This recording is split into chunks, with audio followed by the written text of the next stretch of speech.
Assalamualaikum warahmatullahi wabarakatuh. Apa kabar anak-anakku semua? Gimana kondisi keadaan kalian? Semoga kita semua dalam keadaan sehat walafiat dan dalam lindungan Allah Subhanahu wa taala.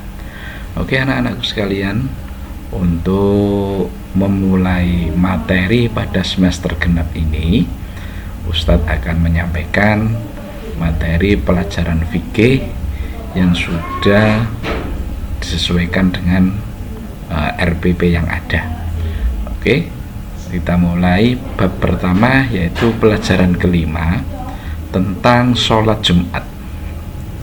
Anak-anakku sekalian, kira-kira di antara semua anak-anakku yang laki-laki ini sudah pernah mengikuti sholat Jumat belum? Untuk dalam biasanya di sekolah kalau keadaan normal kayak dulu, setiap Jumat kita melakukan di masjid yang seperti biasa. Oke. Langsung saja materinya. Pertama adalah ketentuan sholat Jumat. Oke. Ketentuan sholat Jumat ini untuk poin 1, sholat Jumat. Apakah sholat Jumat itu? Sholat Jumat adalah sholat wajib 2 rakaat yang dilaksanakan secara berjamaah setelah mendengarkan khutbah pada waktu zuhur di hari Jumat siang. Sholat Jumat diwajibkan bagi setiap muslim laki-laki yang sudah memenuhi syarat. Untuk sementara anak-anakku bisa difahami nggih, bahwa sholat Jumat adalah sholat wajib 2 rakaat yang dilakukan secara berjamaah setelah mendengar khutbah pada waktu zuhur di hari Jumat siang. Selanjutnya, bahwa sebelum melakukan sholat Jumat dimulai, para jamaah mendengarkan khutbah Jumat. Nah, yang membawakan khutbah itu disebut khotib. Khotib adalah orang yang membawakan khutbah pada waktu sholat Jumat. Khutbah yang berisi dengan seruan takwa, iman, serta keadaan Islam dan kaum muslimin. Terus untuk para jamaah diwajibkan mendengarkan khutbah Jumat. Oke, selanjutnya poin 2 adalah hukum sholat Jumat. Hukum sholat Jumat bagi laki-laki muslim yang sudah baligh dan memenuhi syarat adalah fardu ain. Tahu anak-anak fardu ain? Ini sudah ada.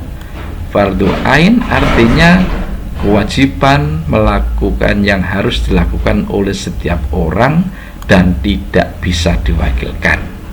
Artinya bagi kaum laki-laki muslim yang sudah memenuhi syarat, ingat sudah memenuhi syarat yang dinamakan syarat atau kemarin pelajaran semester 1 adalah ada pelajaran akil balik. Nah, fardu ain itu tidak boleh diwakilkan, artinya harus dilakukan sendiri. Nah, yang jika boleh diwakilkan atau salah satu sudah melakukan dan yang lainnya tidak berdosa, itu namanya fardu kifayah. Paham ya untuk sementara? Sedangkan dalil untuk melaksanakan sholat Jumat yaitu sudah difirmankan oleh Allah dalam surat Al-Jumu'ah ayat 9 yang bunyinya, ya ayyuhalladzina amanu idza nudiya lis-sholati min yaumil jumu'ati fas'au ila dzikrillahi wa dzarul bai' dzalikum khairul lakum in kuntum ta'lamun. Ustaz bacakan artinya, hai orang-orang yang beriman, apabila diseru untuk menunaikan sholat Jumat, maka bersegeralah kamu kepada mengingat Allah dan tinggalkanlah jual beli. Yang demikian itu lebih baik bagimu jika kamu mengetahui. Maka dari ayat tersebut di atas bahwa sholat Jumat wajib dilaksanakan oleh setiap muslim laki-laki yang sudah memenuhi syarat. Tetapi bagi mereka yang tertinggal atau masbuk, ada beberapa ketentuan sebagai berikut. Oke, ada ketentuan sebagai berikut. Bagi jamaah atau makmum yang tertinggal 1 rakaat atau dinamakan imam masbuk, cukup menggantikannya dengan 1 rakaat setelah imam mengucapkan salam. Yang kedua, bagi makmum yang tertinggal sampai sujud atau tahiyat akhir, maka ia harus menyempurnakan 4 rakaat seperti sholat duhur. Yang C adalah bagi makmum yang tertinggal seluruhnya, harus mengganti sholatnya dengan sholat duhur 4 rakaat secara sempurna. Sampai di sini bisa difahami anak-anak ya? Oke, saya lanjutkan sedikit. Untuk poin ketiga adalah syarat-syarat wajib dan sahnya sholat Jumat. Dalam melakukan sholat Jumat, seseorang haruslah memenuhi syarat wajib dan sahnya sholat Jumat. Poin A, syarat-syarat wajib sholat Jumat yaitu sebagai berikut. Yang pertama, orang Islam. Yang kedua, laki-laki. Artinya perempuan tidak wajib mengikuti sholat Jumat, tapi dia harus sholat duhur seperti biasa. Yang ketiga adalah balik atau dewasa. Yang keempat, berakal sehat. Artinya akalnya tidak sakit, sempurna. Terus yang kelima, merdeka atau bukan budak. Nah, saya kira merdeka atau bukan budak untuk saat ini di negara kita tidak ada yang namanya budak.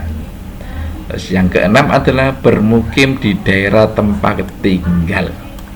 Berikut adalah syarat-syarat wajibnya sholat Jumat.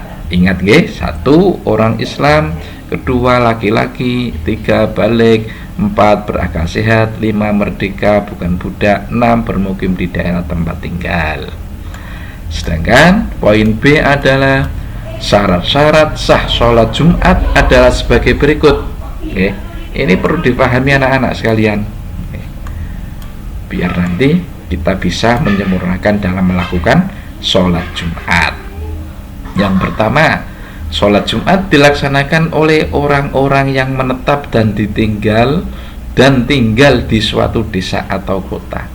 Artinya dia bukan orang pendatang yang sewaktu-waktu pergi 2 hari datang terus kemudian pergi hanya main sebentar. Nah, ini artinya khusus bagi orang yang mukim, penduduk asli. Ingat, penduduk asli. Terus poin yang kedua, dilaksanakan secara berjamaah sekurang-kurangnya berjumlah 40 orang. Nah, ini bisa sebagai ukuran bahwa yang namanya tempat tinggal tersebut kira-kira jumlahnya 40 orang. Yang ketiga, dilaksanakan pada waktu zuhur. Yang keempat, dilaksanakan setelah 2 khutbah. Yang kelima, sholat Jumat dilaksanakan 2 rakaat. Sampai di sini anak-anak bisa memahami ya? Untuk keterangan tambahannya, sebelum sholat Jumat biasanya atau ketentuannya itu kan ada yang namanya khotib. Nah, khotib, terus ada yang namanya muadzin atau muadzin. Itu yang khutbah dinamakan khotib, yang muadzin itu biasanya dinamakan Bilal. Namanya Bilal. Nah, sebelum khotib biasanya khotib naik ke mimbar, Bilal naik duluan di atas mimbar menyerukan. Kemudian khotib mengisi atau memberikan khutbah. Ada 2 khutbah pertama dan khutbah kedua dengan disela-selai duduk sebentar. Demikian untuk sementara materi sholat Jumat kita sampai dulu pada syarat-syarat wajibnya dulu biar nanti nggak bingung. Ini bisa dipelajari. Mudah-mudahan apa yang Ustadz sampaikan ini ada manfaat dan barokahnya. dan kita bisa bertemu pada pertemuan selanjutnya. Kurang lebihnya Ustadz mohon maaf. Akhirul kalam. Assalamualaikum warahmatullahi wabarakatuh.